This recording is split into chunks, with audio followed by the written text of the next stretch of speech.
நம்பகமான விஷயங்களை தொடர்ந்து உரையாடி வருகிற நியூஸ் ஃபோக்கஸ் தமிழ் சேனலை சப்ஸ்கிரைப் பண்ணுங்கள். தொடர்ந்து ஆதரவு தாருங்கள்.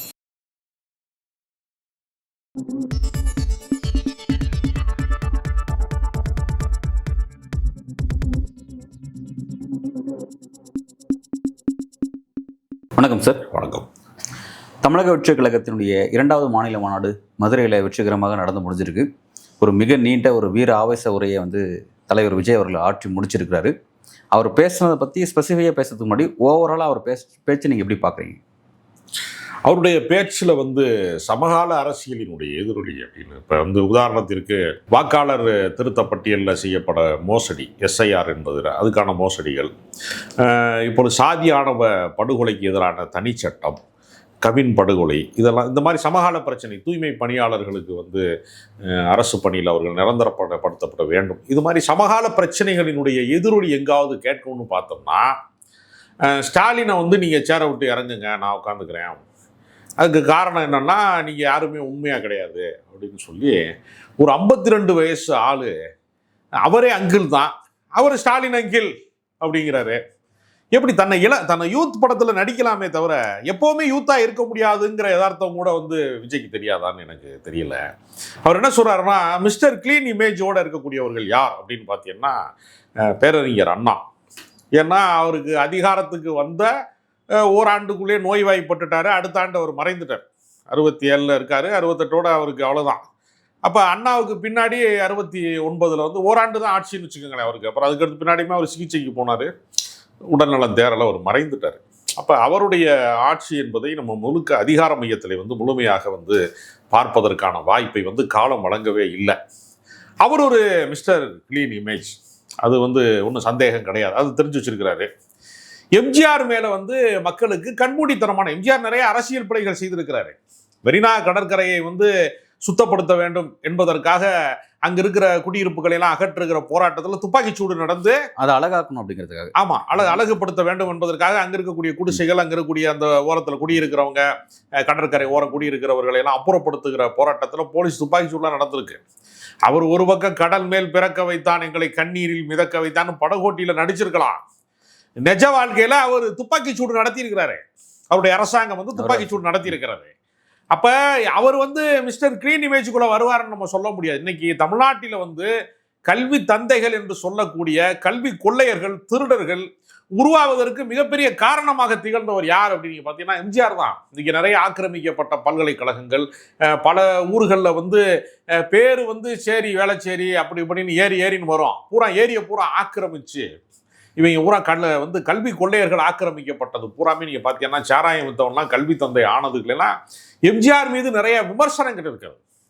எம்ஜிஆருடைய தனி மனித இமேஜ் என்பது வேறு, பொது வாழ்க்கையினுடைய இமேஜ் என்பது வேறு. இவங்க என்ன செய்கிறாங்கன்னா, அண்ணா ஓகே, கலைஞர் அதை தவறாக பயன்படுத்திட்டாரு, அந்த காலகட்டத்திலாம் மன்னர் ஆட்சியெல்லாம் ஒன்றுமே கிடையாது, அப்பயே வாரிசுலாம் வந்துட்டாங்க அப்படிலாம் நம்ம சொல்லவே முடியாது. நீங்கள் 69, 70கள்லாம் என்ன வாரிசு இருந்துச்சு? ஸ்டாலின்லாம் அரசியலுக்கே வரலை, அப்பயே மன்னராட்சி வந்துருச்சுன்னு பேரறிஞராக இருக்கக்கூடிய ஆதவர்ச்சனா முழக்கம் விடுறாரு பயங்கரமாக.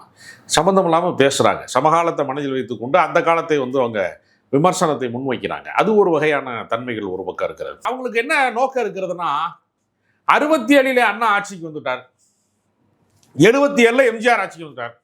இந்த ஆட்சிக்கு வருவது அப்படின்னு ஒரு இடம் இருக்குல்ல, அதை மட்டும்தான் டார்கெட் பண்ணுறாங்களே தவிர, அதை குறிவைத்து வேலை செய்கிறாங்களே தவிர, அதை கனவு காங்குறாங்க, வேலை செய்கிறாங்கன்னு நான் சொல்ல மாட்டேன், கனவு காங்குறாங்களே தவிர அதை கழிச்சிட்டு அரசியல் படுத்துவதற்கான.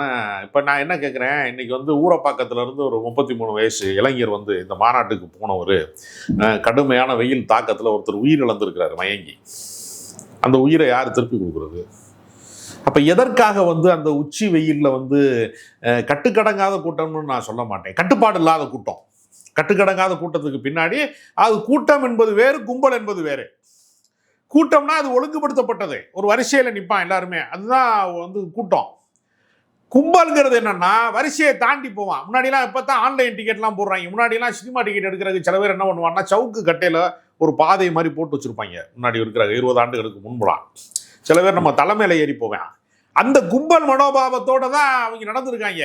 இந்த கும்பல் மனோபாவங்கிறது சப்ஜெக்ட் வேறு சார். அது வந்து வேறு மாதிரிலாம் இருக்கும் அதில், அது வேறு. பட் இது வந்து ஒரு அரசியல்படுத்தப்படல, ஒரு நெறிப்படுத்தப்படலன்னு சொல்லலாம். அந்த கூட்டத்தை நெறிப்படுத்தப்படாத கூட்டம் வேணால் சொல்லலாம்.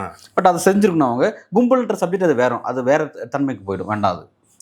அதாங்க, எந்த ஒழுக்கமும் இல்லாத, எந்த கட்டுப்பாடும் இல்லாத அரசியல் கட்சிக்கான ஒரு நேர்த்தியான விஷயம்லாம் இருக்குல்ல. இப்போ நீங்கள் இதை விட அதிகமான கூட்டம் வந்த பல மாநாடுன்னு சொல்றது இருக்குல்ல, அதையே நான் வன்மையாக கண்டிக்கிறேன். மாநாடுங்கிறது என்னன்னா 2 நாள் 3 நாளுக்கு காலை முதல் மாலை வரை கருத்தரங்கம், கவியரங்கம், பட்டிமன்றம், அரசியல் எழுச்சி உரை, தலைவருடைய நிறைவுரை அப்படின்னு பல தன்மைகளோட அந்த நிகழ்ச்சி நடக்கும்.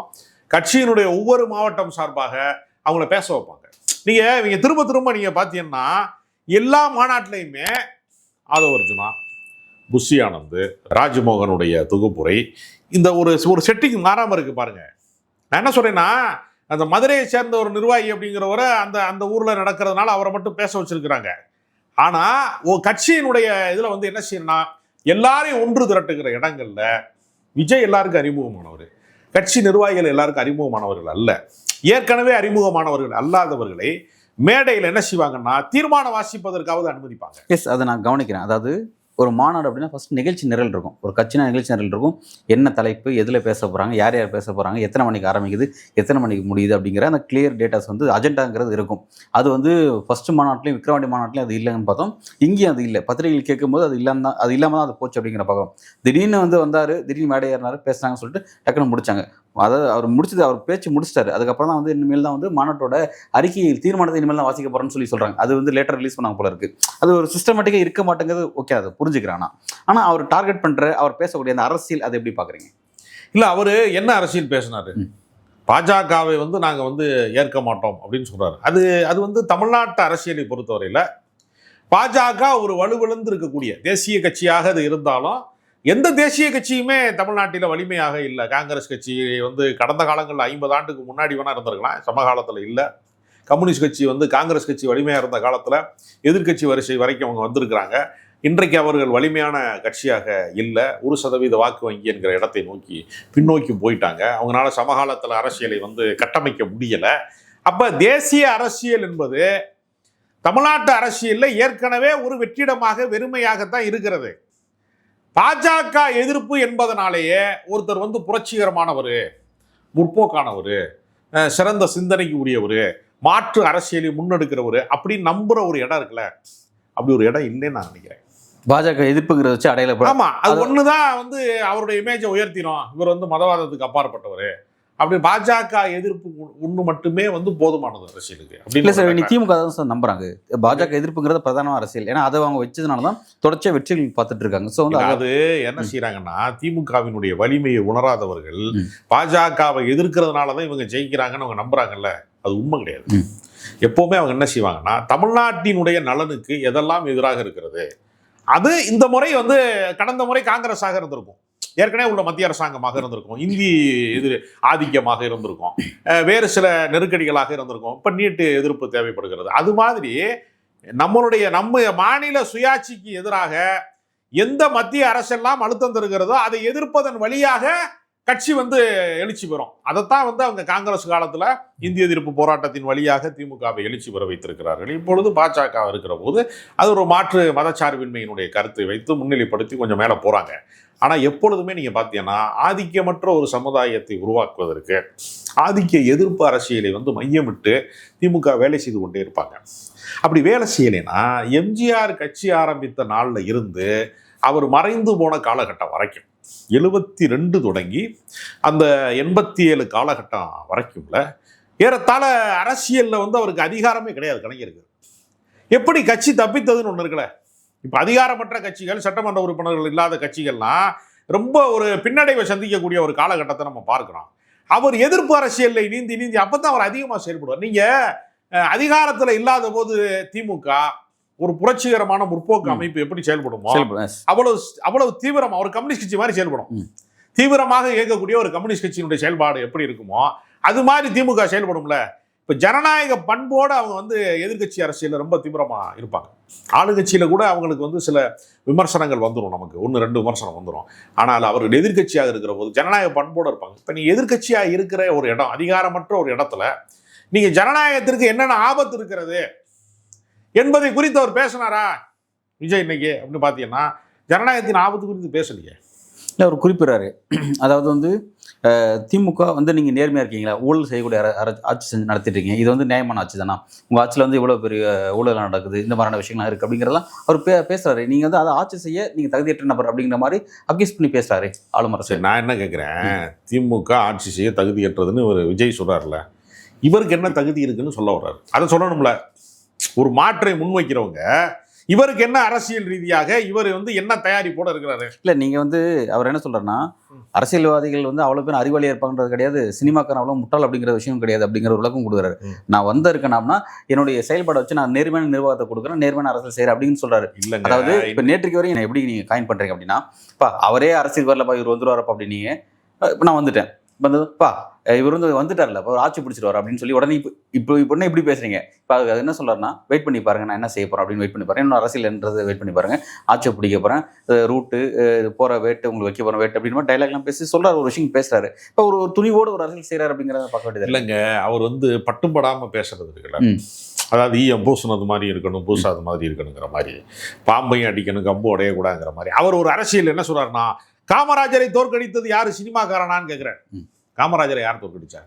மொழி போராட்டம் தான் தோற்கடிச்சிச்சு. காமராஜரை தோற்கடிக்க முடியுமா? அவர் வரலாற்று நாயகன், அவரை தோற்கடிக்கவே முடியாது யாராலையும். ஏன் தோற்கடிக்க முடிந்ததுன்னா, அன்றைய மத்திய அரசாங்கம் இந்தியை திணித்தது, அதுக்கு எதிராக தமிழர்கள் போராடினா, மாணவர்கள் போராடினா, மாணவர் போராட்டத்தை திமுக வழிநடத்தியது.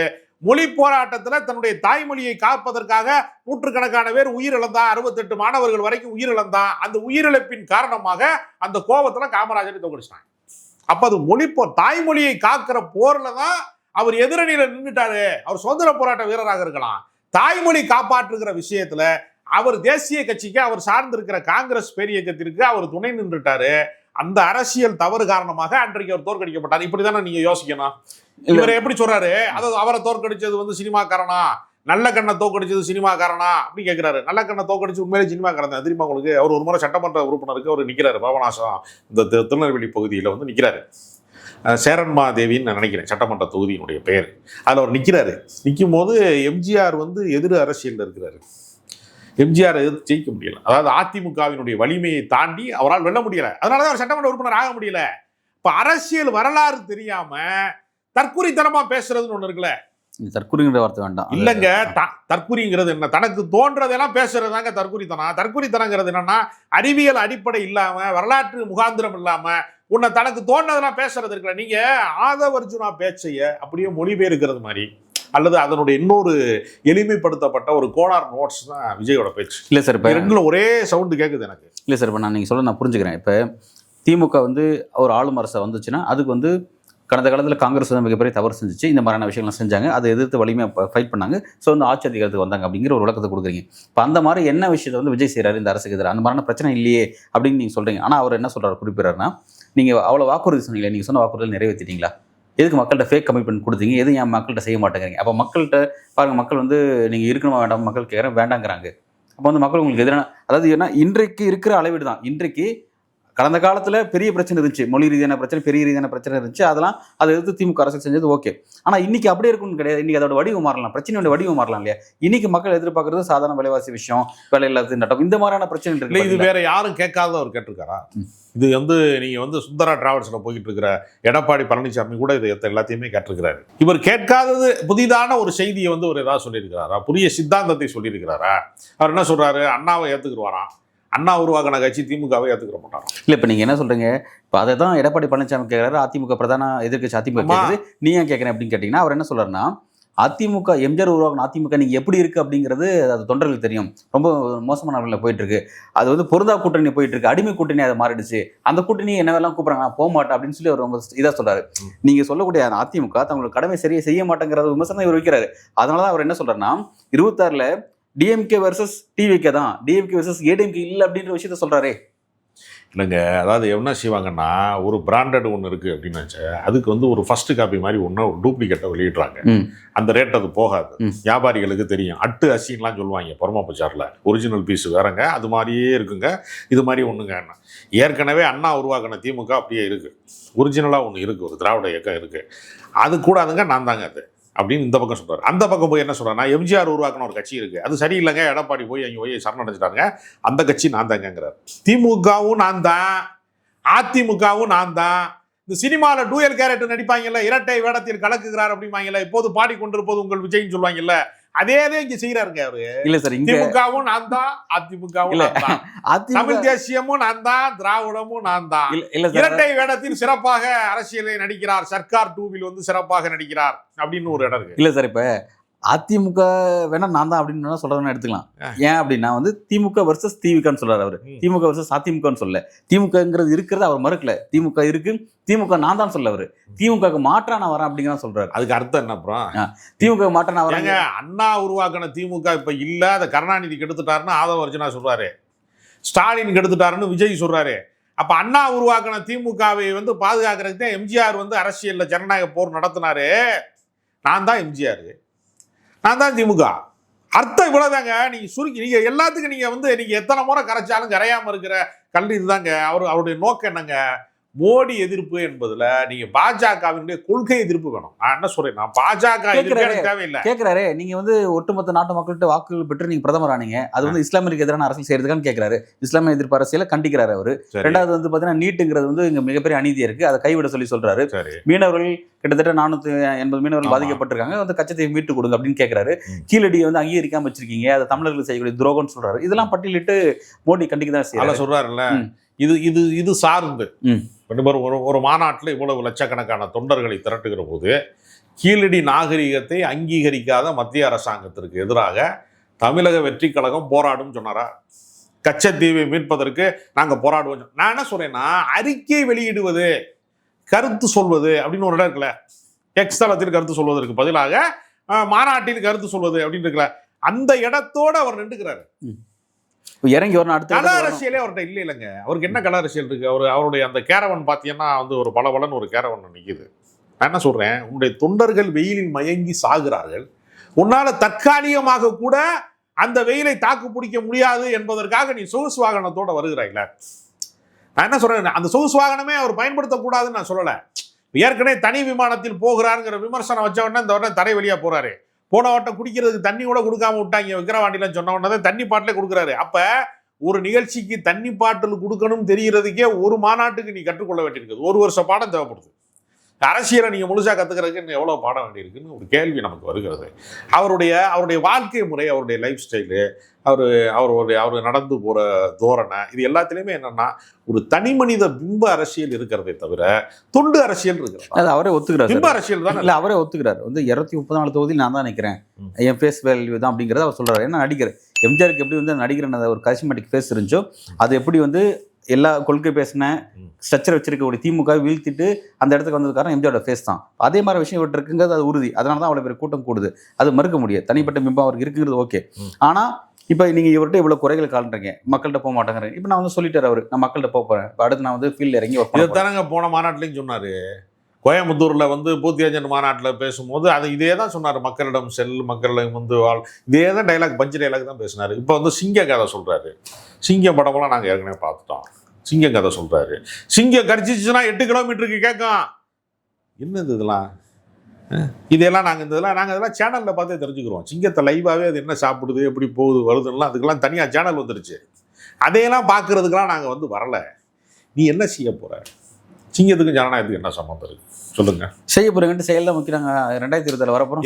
இந்த பஞ்சு டைலாக கற்றுக் கொடுத்தவனே திமுக காரங்க தாங்க. திமுக மேடையில தாங்க பயங்கரமா சொல்லுவாங்க, நான் சிங்கம் வருது புலி வருதுலாம் சொல்லுவாங்க. அப்புறம் வந்து திருமாவளவன் இப்போ சிறுத்தையானதெல்லாம் எப்படிங்க, இதெல்லாம் இந்த டயலாக் அடிக்கிறதெல்லாம் இருக்குல்ல, இதெல்லாம் நம்ம மேடையில் ரொம்ப பேரை பார்த்துட்டோங்க. பயங்கரமான மேடைகளில் வந்து உலக விடுதலை போராட்டத்தில் என்ன நடந்தது தெரியுமா அப்படின்னு சொல்ற மேடையெல்லாம் அப்படி குதிச்சு பேசின வைகோ எல்லாம் பார்த்துருக்கோம். நாங்கள் எவ்வளவோ பேச்சை கேட்டான். நீங்கள் கள அரசியலில் நீங்கள் யாரு, மக்கள் அரசியலில் நீங்கள் யாரு, சித்தாந்த அரசியலில் நீங்கள் யார், எல்லாத்துலேயுமே வந்து மேலோட்டமாகவே ஒன்று செய்கிறார். அதாவதுங்க, இவர் புதுசாக ஒரு கட்டமைப்பை உருவாக்குகிறார், ஒரு அரசியல் கட்சியை இவர் உருவாக்குறாரா? இப்போ நீங்கள் இதுவரைக்கும் சொல்லப்படாத ஒரு கொள்கையை, ஒரு கோட்பாட்டை, ஒரு போராட்டத்தை முன்னெடுக்கக்கூடிய இடத்துல இருக்கிறாரா? இல்லை சார், சில பேர் என்ன பண்ணுவான்னா, புதுசாக வீடு வாங்க மாட்டான், ஏற்கனவே கட்டி வச்சிருக்கிற வீட்டை வாங்கிட்டு பெயிண்ட் மட்டும் அடிச்சுக்கிடுவாங்க தெரியுமா? இப்போ இவர் அதை தான் செய்கிறாரு. ஏற்கனவே வச்சிருக்கிற கட்டடம் திமுக இருக்கு, அண்ணா திமுக இருக்கு, அது பழுதடைஞ்சிருச்சு, அந்த பங்களாவை என்கிட்ட கொடுங்கன்னு தான் கேட்கிறாரு மக்கள்கிட்ட. வேற என்ன கேட்கிறாரு அவர் இந்த மாநாட்டின் வழியாக என்ன கேட்கிறாரு நீங்க சொல்லுங்க. கார்பரேட் அரசியலுக்கு எதிராக ஏதாவது பேசுறாரா? தனியார் மயமாக்கல் தவறுன்னு பேசுறாரா? சாதியை ஒழிக்கணும்னு பேசுறாரா? நீண்ட கால பிரச்சனை குறித்து அவருக்கு ஏதாவது பேசுறாரா? கச்சத்தீவை மீட்கணுங்கிறது முதல் முறையாக இவர் தான் பேசுறாரா? அண்ணா திமுக ஏன் திமுகவே பேசியிருக்கேத, திமுகவே அதற்கு கச்சத்தீவை தாரை வார்த்தது தவறு, இலங்கைக்கு மீட்டு கொடுக்கணும்னு எல்லா திமுக மாநாட்டிலையும் தீர்மானம் போட்டாங்கல்ல. இது காப்பி பேஸ்ட் கட்சியா இருக்க. இது எதுலையுமே புதிய சிந்தனையே கிடையாது, புதிய தத்துவமே கிடையாது. ஒரே ஒரு வித்தியாசம் என்ன, ஒரு பிம்ப அரசியல்ல ஒரு திரைப்பட நடிகரை கொண்டு முன்னிலைப்படுத்தி ஒரு பிரம்மாண்ட கூட்டத்தை காட்டுறீங்க, அவ்வளவுதான். அவர் என்ன சொல்ல வந்திருக்கிறார் என்பதை பார்க்க வந்தார்களா, அவர் முகத்தை பார்க்க வந்தார்களா? இதான் நமக்கு பெரிய கேள்வி. இப்போ நீங்கள் சொல்கிற மூலம் இப்போ அவரை பார்க்க வந்திருக்காங்க, கூட்டமாக வந்திருக்கு, இந்த கூட்டம் ஓட்டா மாறாது அப்படின்னு சொல்ல வரீங்களா? நான் அவர் அதுக்கும் விளக்கம் கொடுக்குறாரு. என்ன கூட்டம் ஓட்ட மாறமான்னு கேட்குறீங்க, வெயிட் பண்ணி பாருங்க, நான் என்ன மாற்றத்தை 26 ஏற்படுத்தி காட்டுறேன்னு பாருங்க. அதை எப்படி ஏற்படுத்துவாரு, அதற்கு என்ன வழிமுறை இருக்கிறது, என்ன செயல் திட்டம் இருக்கிறது? படை பலம் இருக்கு சார், இப்போ படை பலம் இருக்கு. நான் என்ன கேட்கிறேன், கட்சியில ஒவ்வொரு பகுதி சார்ந்தவர்களை, நிர்வாகிகளை, இந்த மாவட்டத்துக்கு ஒரு மாவட்ட செயலாளர், இந்த ராமநாதபுரத்துக்கு ஒரு மாவட்ட செயலாளர், கோயம்புத்தூருக்கு ஒரு மாவட்ட செயலாளர் என்பதை மக்கள் மன்றத்தில் அறிமுகப்படுத்துறாங்களா? ஓன் கட்சி, நான் சொல்றது நான் வேற கட்சிக்காரனை கூட்டு அறிமுகப்படுத்த சொல்லல, ஓன் கட்சிக்காரனையே மக்கள் மன்றத்தில் நீ அறிமுகப்படுத்துறியா? ஆளுக்கு ஒரு தீர்மானத்தை வாசிக்க வச்சியா? அடையாளப்படுத்தணும்லங்க. விஜய் அடையாளப்பட்டவர், அவர் ஒரு திரைப்பட நடிகர், ஓகே. கட்சிக்காரனுக்கு அடையாளம் வேணுமா வேணாமா? திரும்ப திரும்ப ஆதரவு அர்ஜுனா இதைத்தானங்க பெரிய கட்சிகளில் செய்யறான். திமுக மாதிரி கட்சி இருக்குன்னா அந்த கட்சியில யாரு தலைவர், அங்க இருக்கக்கூடிய முக்கியமான நிர்வாகி ஒரு 5 பேரை தானே காட்டுவான். மற்றவனா அந்த பகுதி சார்ந்து செல்வாக்கு மிக்கவனா இருப்பான். ஒவ்வொரு மாவட்ட செயலாளர்களும் பகுதி சார்ந்து இவங்க பகுதி சார்ந்து லோக்கல் லீடர்ஸை உருவாக்குறதுல இவங்க என்ன பங்களிப்பு செஞ்சிருக்காங்க சொல்லுங்க. மாற்று அரசியலுக்கான எந்த முகாந்திரமே இல்லை. என்ன ஏற்கனவே இருக்கிற அரசியல் கட்சியில ரொம்ப காலம் இருந்தவங்க அல்லது மக்கள்கிட்ட நீண்ட காலம் அதிகாரத்தில் இருந்தவங்க மேல இயல்பாகவே ஒரு சலிப்புணர்வு இருக்கும், இயல்பாகவே ஒரு நம்பிக்கையின்மை இருக்கும். அது புதிய தலைமுறை வாக்காளர்கள்ட்ட, 2K கிட்ஸ்கிட்ட, இளைஞர்கள்ட்ட அது கூடுதலாக இருக்கும். அதை கொண்டு ஒரு மாற்றம் வேணும், அவ்வளோதானே சொல்றீங்க. வேற என்ன இருக்குதுல்ல? ஒரு சினிமா பாஷை ஒன்று இருக்கு. எவ்வளோ நாளைக்கு தான் இளையராஜா பாட்டு? இல்லை சார், இப்போ நீங்கள் சொல்ல நான் புரிஞ்சுக்கிறேன். இப்போ ஒரு கொள்கையோ தெளிவான சித்தாந்தமோ அதெல்லாம் இப்போ நான் தேவையில்லை. ஏன்னா அதில் நிறைய பேர் பேசிட்டாங்க. அதெல்லாம் பேசுறவங்க யாரும் நடைமுறை செய்ய மாட்டாங்கிறாங்கிற பெரிய விமர்சனம் மக்கள்கிட்ட இருக்கு. யார் வந்தாலும் நல்லா தத்துவமாக பேசுறீங்கப்பா, ஆனால் ஃபீல் எதுவும் செய்ய மாட்டேங்கிறீங்கப்பா அப்படிங்கிற விஷயம் இருக்கு. அதனால தான் இடதுசாரிகளே, கொள்கை சித்தாந்தம் தெளிவாக கொண்ட இடதுசாரிகளே தேர்தல் அரசியலே தோல்வியுடன் தான் நிற்கிறாங்க அப்படிங்கிறத நம்ம பார்க்குறோம். அப்படி இருக்கும்போது இவர்கிட்டையும் அதே கொள்கை சித்தாந்தம் கேட்கறத தாண்டி அவர் என்ன சொல்லலாம், நான் நிர்வாகத்தை கொடுக்குறேன், நான் ஒரு ஊழலற்ற நேர்மையான நிர்வாகத்தை நான் கொடுக்குறேன், மாற்றத்தை நிகழ்ச்சி காட்டுறேன் அப்படிங்கிறாங்க. மக்கள் அப்படிதானே அதை பார்ப்பாங்க. அது எப்படி நிர்வாகத்தை கொடுக்க முடியும்? ஏற்கனவே கள்ளலாட்டியில் பல 100,000 கோடியை சம்பாரிச்சு வச்சுருக்கிற ஒரு மருமையனை கொண்டு பக்கத்தில் வச்சுக்கிட்டு மாற்றத்தை எப்படி கொடுக்க முடியும்? ஏற்கனவே RSSல இருந்துட்டு, பாஜகவில் இருந்துட்டு, ADMKல போய் இருந்த சிடி நிர்மல்குமாரை பக்கத்தில் வச்சுக்கிட்டு என்ன மாற்று அரசியலை கொடுக்க முடியும்? ஏதாவது கொடுக்கறதுக்கான ஆள் எங்கே இருக்கிறாங்க? புஷி ஆனந்த் எதில் சிறந்தவர்னு நீங்கள் பொதுச் செயலாளராக நீங்கள் சொல்லுங்கள். ரசிகர் மன்றத்துக்கு அவர் செயலாற்றினார் என்பதை கழித்து விட்டு பொது வாழ்க்கையில் ஒரு பெரிய லட்சக்கணக்கான இளைஞர்கள் திரளுகிற ஒரு அரசியல் கட்சிக்கு பொதுச் செயலாளராக இருப்பதற்கு புஷி ஆனந்துக்கு முதல்ல என்ன தகுதி இருக்கு சொல்லுங்கள். ஏதாவது ஒரு காரணம் சொல்லுங்கள். இல்லை சார், இப்போ நான் சொல்கிறது புரிஞ்சுக்கிறேன், நீங்கள் கேட்குறத நான் புரிஞ்சுக்கிறேன். இப்போ அவரை சுற்றி இந்த மாதிரியான ஃபேக்டர்லாம் இருக்குது அப்படிங்கிறதுக்காக விஜயோ இல்லை விஜய் செய்யக்கூடிய அரசியலோ தமிழ்நாட்டுக்கு தேவையே கிடையாது, அந்த அப்படி ஒரு அரசியல் இங்கே தமிழ்நாட்டுக்கு வேண்டாம் அப்படின்றது நீங்கள் தவிர்க்கிறீங்களா, வேண்டாங்கிறீங்களா? அதை வேண்டாம்னு நம்ம சொல்லலைங்க. அதிமுக பலவீனப்பட்டு கொண்டிருக்கிறது, பிளவு சந்தித்திருக்கிறது, பல அணிகளாக மாறி இருக்கிறது, உடைந்து இருக்கிறது. தமிழ்நாட்டின் 2வது பெரிய கட்சி உடைந்து போயிருக்கிற இந்த நேரத்தில் புதிய சக்தி, ஒரு ஜனநாயக சக்தி தேவைப்படுகிறது, காலத்தின் தேவை. இப்ப விஜயகாந்த் கட்சி ஆரம்பிக்கிற காலகட்டங்கள்ல ஒரு பெரிய தலைவர்களாக இருக்கக்கூடிய கலைஞர் கருணாநிதியும் ஜெயலலிதா அவர்களும் உயிரோடு இருக்கிறாங்க. அந்த நடுவுல நீந்துறது ரொம்ப கஷ்டமான விஷயம். இவருக்கு அப்படி இல்லை. ஸ்டாலினை கழித்து விட்டு தமிழ்நாட்டில் இன்றைக்கு பெரிய ஆளுமைகள் என்று மக்களால் ஆர்ப்பரிக்கக்கூடிய தலைமை என்று யாருமே இல்லை. இவர் ரொம்ப வசதியான காலத்தில் அரசியலுக்கு வர்றாரு. அவரே சொல்றாரு, நான்லாம் ஃபீல்டில் இருக்கும்போது, மார்க்கெட்டில் இருக்கும்போது வர்றேன். அது விஜயகாந்த் தான் சொல்றாரு, மார்க்கெட் போன முன்னாடி நான் வரல. கமலஹாசனை சொல்றாரா, விஜயகாந்த் சொல்றாரான்னு தெரியல. எல்லாத்துலேயுமே பட்டும் படாமல் அவர் கொஞ்சம் பாசாங்க. ரஜினி சொல்றாரு, வரேன்னு சொல்லிட்டு வராம, அதே ரஜினிகாந்த் எல்லாம் சொல்றாரு, இடையில சொல்றாரு. அப்ப அதெல்லாம் சொல்றாரு. மாற்று தேவைப்படுகிறது. அந்த மாற்றுக்கான தன்னை தகுதிப்படுத்தி கொடு. ஒரு இடத்துல நீங்கள் ஒரு இடத்துக்கு தேவையில்லாமல் நீங்கள் ஒரு இடத்துக்கு வந்துட்டீங்க, ஒரு அரசியலுக்குள்ளே நீங்கள் பொது வாழ்க்கைக்குள்ளே ஒரு தவிர்க்க முடியாத சூழல் காரணமாகவோ புற அழுத்தம் காரணமாகவோ ஏதோ ஒரு காரணத்துக்காக வந்துட்டீங்க. தகுதிப்படுத்தி கொள்வதற்கு அரசியல் முதிர்ச்சி பெற்றவர்கள் வழிகாட்டக்கூடிய இடத்திற்கு ஒரு கட்சிக்கு திங்க் டேங்க்னு ஒன்று இருக்கணும்ல, ஒரு அறிவார்ந்த வழிகாட்டு குழு ஒன்று இருக்கணும்ல. நீங்கள் எம்ஜிஆர் ஒரு பெரிய அறிஞர், அண்ணா மாதிரி ஒரு பெரிய பேர் அறிஞர் கிடையாது, பெரிய சித்தாந்தத்தை கொள்கையெல்லாம் புரிந்தவரெல்லாம் கிடையாது. ஆனால் அண்ணாவோடு பயணித்த நாவலர் நெடுஞ்செழியன், அண்ணாவுக்கு நிகராக பேசப்பட்ட பல தலைவர்கள்லாம் கூட இருந்தாங்களா இல்லையா? அவர்கள் வழிகாட்டுதலை அவர் கேட்டுக்கொண்டாரா இல்லையா? அப்போ ஒரு எல்லா அரசியல் கட்சியுமே ஒரு பெரிய அளவில் வழி நடத்துவதற்கு ஒரு அறிஞர் குழு இருக்கணும், ஒரு சமூக செயல்பாட்டாளர் குழு இருக்கணும். இது எல்லாமே ரசிகர் மன்றமாக இருக்கானே, போஸ்ட் ஓட்டுறவனாவோ அல்லது முதல் காட்சியை பார்ப்பதற்கு வேகமாக முன்னோக்கி ஓடி வர்றவனாவோ, சேரை உடைக்கிறவனாவோ, டாஸ்மார்க் வாசலில் போய் கும்பலாக போய் கதவை தட்டுறவனாவோ அப்படி மட்டுமே ஆட்களை உருவாக்கிட்டு நான் மாற்று அரசியலை உருவாக்கிட்டேன், ஒரு பெரிய மாற்றத்தை உருவாக்க போகிறேன் அப்படின்னு சொல்கிறது ஒரு ஃபேஷன் ஷோ காட்டுறது மாதிரி தானே இருக்கு. இல்லை நீங்கள் ரியாலிட்டியா இல்லையே. இல்லை இப்போ இப்படி தான் விஜயகாந்தோட அரசியலையும் அண்டர் எஸ்டிமேட் பண்ணாங்க. அன்றைக்கி இருந்த டிஎம்கே ஏடிஎம் எஸ்டிமேட் பண்ணாங்க. ஃபர்ஸ்ட் எலெக்ஷன் 8.54% வாக்கு வாங்கினார்.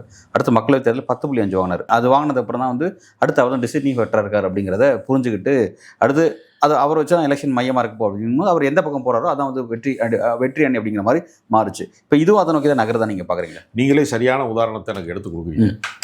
கொள்கை கோட்பாடு இல்லாமல் சந்தர்ப்பவாதத்துக்காக ஒரு அரசியல் கட்சி, நான் கல்யாண வீட்டுக்கு போகிறேன், ஏஆர் முருகதாஸ் கல்யாணத்துக்கு போகிறேன், கும்பல் ரொம்ப திரண்டுட்டாங்க, இவ்வளவு கும்பலை வச்சுக்கிட்டு நம்ம ஏன் சும்மா இருக்கணும்னு ஒரு கட்சி ஆரம்பிச்சேங்கிறது தான் தேசிய முற்போக்கு திராவிட கழகம். கடந்த காலத்தில் எல்லாத்துக்கும் நான் சோறு போட்டேன், எல்லாத்துக்குமே நான் உதவி பண்ணேன், அதுக்கு ரிட்டனாக முயற்சி செய்கிறதுக்கு நான் கட்சி ஆரம்பிச்சிருக்கேன், ஆதரவு கொடுங்கன்னு அவர் அவருக்கு ஏதாவது திராவிட இயக்க கொள்கை, தேசிய கொள்கை, முற்போக்கு கொள்கை எதுவுமே கிடையாது. பேரில் தேசிய முற்போக்கு திராவிட கழகம்லாம் வச்சுருப்பாரு. இது எதுக்குமே மைசூர் பாக்குக்கும் மைசூருக்கு எந்த சம்பந்தம் இல்லாத மாதிரி கட்சி கோட்பாட்டுக்கு அதுக்கு எந்த சம்பந்தமே இல்லாமல் கட்சி நடத்தினாரு. அதனுடைய விளைவு என்னாச்சு? இன்றைக்கு அவருடைய இடம் இங்கே என்னவா இருக்கு? கட்சிக்கு எதிர்கால அண்ணா இறந்த போது திமுக மரணித்து விட்டதா? கலைஞர் கல்லறைக்கு போகிற போது திமுகவும் கல்லறைக்கு போகுதா? ஏன் தேமுதிக மட்டும் விஜயகாந்த் அடக்கமானவொன்னு அதுக்கு முன்னாடியே அதையும் அடக்கமாகுது? தேமுதிகவுக்கு தலைவராக இருக்கிற விஜயகாந்த் மருத்துவமனைக்கு போகும்போது கட்சி ஏன் நோயுற்றதாக மாறிச்சு? அவர் அடக்கம் பண்ணும்போது ஏன் கட்சியும் சேர்ந்து அடக்கம் ஆயிருச்சு, சமாதி ஆயிருச்சு? அதுக்கு பின்னாடி ஒரு கோட்பாட்டு அரசியல் இல்லை, கொள்கை அரசியல் இல்லை. கொள்கை அரசியல் இல்லாம முக வசீகரத்துக்கும் சினிமா கவர்ச்சிக்கும் பிம்ப அரசியலுக்கும் கொஞ்சம் பேர் திரண்டு வருவாங்கன்னு நம்புனீங்கன்னா, இப்போ விஜயகாந்த் மறைந்த போது ஒரே சென்னை மொத்தமுமே பிரம்மாண்டமான கூட்டம் வந்துச்சு. விஜய பிரபாகரன் ஜெயிக்க முடியல விருதுநகர்ல. இல்லை சார், இப்போ ரெண்டுக்குள்ள வித்தியாசத்தை புரிஞ்சுக்கணும். நான் புரிஞ்சுக்கிறேன். இப்போ நான் இப்போ நீங்கள் விஜயகாந்த், நீங்கள் கலைஞர், இந்த அதாவது தேமுதிக திமுக நீங்கள் கம்பேர் பண்ணி நீங்கள் பேசும்போது நான் புரிஞ்சுக்கிறேன். அதாவது கொள்கை மட்டும் தான் இங்கே டிசைனிங் ஃபேக்டராக இருக்குது அப்படின்ற ஒரு கேள்வி இருக்குது. எவ்வளோ பெரிய கொள்கை ஒரு கட்சிக்கு இருந்தாலும் அதை அடுத்து கொண்டு செல்லக்கூடிய ஒரு கேடருங்கிறது ரொம்ப முக்கியம். இப்போ திமுக போன்ற கட்சியில் வாரிசு அரசியல் இருக்கிறது, கலைஞருக்கு பிறகு அவரோட மகன், பிறகு அவருக்கு அப்புறம் அவர் மகன் அப்படின்ற மாதிரி கரெக்டாக. அதில் என்ன குற்றம்னா இல்லை, நான் நினைக்கிறேன் அப்படி ஒரு விஷயம் இருக்குது. இது மற்ற கட்சிகள் செய்யாதனால அதை நோக்கி நம்ம நகர வேண்டாம் அப்படி இருக்கிறதுனால அவங்க ஒரு வீழ்ச்சி நோக்கி போகுது அப்படிங்கிறத நம்ம அதை புரிஞ்சுக்கிறோம். யார் வீழ்ச்சி நோக்கி? இப்போ அதை தேமுதிகவோ மற்ற இடத்துல சொல்கிறேன். இப்போ நீங்கள் உதாரணத்துக்கு தேமுதிக இல்லைங்க, வாரிசு என்பது அல்லங்க, கொள்கைக்கும் வாரிசா இருக்கணும். இப்போ மூகாமுத்தும் கலைஞருக்கு மகனாத்தான் பிறந்தாரு. அங்க மூகாமுத்து வெளியில திராவிட இயக்கம் நடந்துச்சு. அழகிரியை கொண்டு முதன்மைப்படுத்தினாங்க. அழகிரிக்கு அரசியல் நடத்தவே தெரியல, அவர் தப்பா நடத்தினாரு. மதுரையில இருந்து அவர் அப்புறப்படுத்த வேண்டிய நிலைமை வந்துச்சு. அவர் பின்னாடி ஒட்டுமொத்த இயக்கமும் திரண்டுச்சு. அப்படி கிடையாது.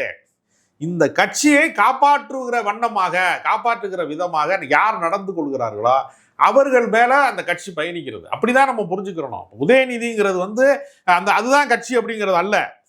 உதயநிதி இல்லாமலும் திராவிட இயக்கம் இருக்கும். ஏன்னா திராவிட இயக்கம் என்பது உதயநிதிக்காக தோற்றுவிக்கப்பட்டது அல்ல, ஸ்டாலினுக்காக தோற்றுவிக்கப்பட்டது. ஏன் சொன்னா கலைஞருக்காக கூட, யாருக்காக, தனி மனிதருக்காக தோற்றுவிக்கப்பட்ட இயக்கம் அல்ல. அதுக்கு ஒரு தேவை இருக்கிறது. மாநில இந்த தமிழ்நாட்டினுடைய பண்பாடு சார்ந்து, மொழி சார்ந்து, நம்மளுடைய வரலாறு சார்ந்து, நம்மளுடைய வேலைவாய்ப்பு சார்ந்து, கல்வி சார்ந்து தமிழர்கள் ஒடுக்கப்படுகிறார்கள், பிற்படுத்தப்பட்டவர்கள் ஒடுக்கப்படுகிறார்கள், பட்டியலின மக்கள் ஒடுக்கப்படுகிறார்கள், சிறுபான்மை மக்கள் புறக்கணிக்கப்படும். இந்த புறக்கணிப்புக்கெல்லாம் ஒரு விடுதலை குரலாக திராவிட இயக்கம் இருந்ததுனால தான் அது பயணிக்குதே தவிர தனிநபர்களால் பயணிக்குது நம்ம சொல்லவே முடியாது. இப்போ எடப்பாடி பழனிசாமி தலைவராக இருக்கிறதுனாலாம் அந்த கட்சி வீழ்ச்சி அடையல. அவர் எதுவுமே தெரியாத ஆளா இருக்கிறார். அதுதான் பிரச்சனை. நீங்க தற்கூரின்னு சொல்லக்கூடாதுங்கிறிய, ஆனா உண்மையிலே அவர் தற்கூரியா தான் இருக்காரு. இப்போ விஜயகாந்த் நான் கட்சி குறிப்பிடும் பொழுது அவர் கட்சி தவணாரு, அவருக்கு என்ன கிளாரிட்டி இருந்துச்சு, கொள்கை சார்ந்த என்ன கிளாரிட்டி இருந்துச்சு, அதனால அந்த கட்சி வீழ்ச்சி நோக்கி போயிடுச்சுன்னு சொல்றீங்க. இப்போ என்னோட கேள்வி என்னன்னா, ஒரு கட்சி உதயமாகுதுன்னா அந்த கட்சிக்கு பர்ஃபெக்டாக கொள்கைங்கிறது வேணுங்கிற மக்கள் எதிர்பார்க்குறாங்க. மக்கள் வந்து தனிப்பட்ட நபர் தான் எதிர்பார்க்குறாங்க, தனிப்பட்ட தலைமை தான் பார்க்குறாங்க. மக்கள் கொள்கையை பார்த்து மக்கள் வாக்களிக்கிறது இன்னைக்கு இருக்கா? நான் கேட்குறேன். நீங்கள் கேட்குறது எப்படி இருக்குன்னா, நம்ம ஒரு டாக்டருக்கு கிட்ட போகிறோம், பேஷண்ட்டாக போகிறோம், அவர் சர்டிஃபிகேட்டையெல்லாம் வாங்கி சரி பார்த்துட்டு நம்ம ஊசி போட முடியாது. ஆனால் டாக்டர் படிச்சிருக்கணும். நோயாளி வந்து பேஷண்ட்டாக போகிறவனுக்கு விவரம் தெரியாதவனா இருக்கலாம், இதுவரை இந்த டாக்டர் நம்பலாமா வேணாமான்னு கூட தெரியாமல் இருக்கலாம். டாக்டர் படித்தாலும் இருந்தால் தான் நமக்கு நோய் தீரும். தலைவர்கள் தகுதி மிக்கவர்களாக இருக்கணும், தொண்டர்கள் வந்து தகுதி மிக்கவர்களாக இருக்கணுங்கிற அவசியம் இல்லை. மக்கள் எதிர்பார்க்க மாட்டான். குழந்தை வந்து மண்ணில் போய் விளையாடும், தாய் தான் சோறு ஊட்டணும். தலைவன் என்பவன் யாருன்னா அந்த சமூகத்தை தகுதி மிக்கவர்களாக மாற்றி அந்த சமூகத்தின் தேவைகளை தீர்க்கக்கூடிய இடத்துல அவங்க இருக்கணும். விடுதலை வேணும் அப்படிங்கிறத எல்லாரும் போராடலை. அன்றைக்கு இங்கே நீங்கள் பார்த்தீங்கன்னா 30% குறைவானவர்கள் தான் மொத்தமாகவே போராடி இருக்கான், எல்லா இயக்கத்தையும் சேர்த்து. அப்போ 70% பேர் என்ன பண்ணியிருக்கான், காலையில் எழுந்திரிச்சு வேலைக்கு போவோமா, பொண்டாட்டியை காப்பாற்றுவோமா, பிள்ளைய பார்த்துப்போமா, அப்படித்தான் எல்லாருமே இருந்திருக்கான். நிலவளத்தை பாதுகாப்போமா, விவசாயம் பண்ணிக்கிறோமா, வீடு கட்டுவோமா, அப்படித்தான் வாழுவேன். எல்லா காலத்திலையுமே தனி மனிதர்கள் அப்படிதான் இருப்பான். சமூகத்தை வழிநடத்தக்கூடியவர்கள் தான், மேய்ப்பர்களாக இருக்கிறவன், தலைவனாக இருக்கிறவன் தான் தகுதி மிக்கவனாக இருக்கணும். நீ தகுதி மிக்கவனா இல்லாம நீனும் பொதுமக்கள்ல ஒரு ஆள் மாதிரி இருக்கிற, உனக்கு கொள்கை கோட்பாடுலாம் தேவையில்லைங்கிற மாதிரி ஒரு ஆளா இருக்கிறேன்னா ரொம்ப நாள் நீந்த முடியாது என்பதுதான் வரலாற்றினுடைய கல யதார்த்தம். தனிப்பட்ட முறையில் கட்சிக்கு சித்தாந்தம் இல்லாமல் போனாலும் அந்த தனிப்பட்ட தலைவருக்கு ஒரு சித்தாந்த பிடிப்பு இருந்தால் மட்டும்தான் அவரால் வந்து அந்த பொலிட்டிக்கல் அந்த போரில் வந்து அவரால் வந்து நீந்த முடியும் அப்படிங்கிற ஒரு விஷயத்தை நீங்கள் சொல்கிறீங்க. அதை நோக்கி தான் விஜயன் தன்னை நகர்த்தி கொண்டு போக வேண்டிய தேவை இருக்குது. அதை நோக்கி நகர போறாரா அப்படிங்கிறத இனி வர நாட்களில் நம்ம பொறுத்திருந்து பார்க்கலாம். சார், உங்களோட வருகைக்கும் கருத்துக்கும் மிக்க நன்றி.